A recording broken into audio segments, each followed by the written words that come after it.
Maurice Page van Isodingo Farm vertolk die hoofrol in die drama Christmas van Map Jacobs. Die drama uit die pen van Adam Small word as voorgeskrewe werk behandel in graad 11 en 12. Ek dink hulle is excited om dit te sien, want hulle lees dit, so om dit prakties vir hulle te sien, dink ek gaan dit meer sin maak vir hulle ook, en beter wees as hulle dit skryf, dan kan hulle outomaties onthou. So ek dink hulle is excited om dit te sien, want dit is meer adventurous as wel, as wat hulle die altyd sit en lees in 'n boek. Christmas van Map Jacobs fokus op die letsels wat apartheid op die Kaapse bruin gemeenskap gelaat het en die soeke na identiteit en vergifnis.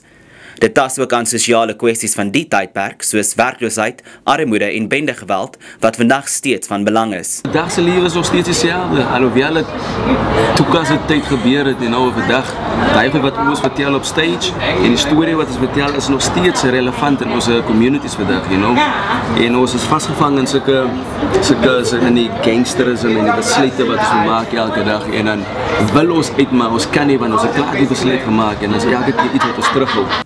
Ek's Ronaldo Schwab in Kaapstad vir Netwerk 24.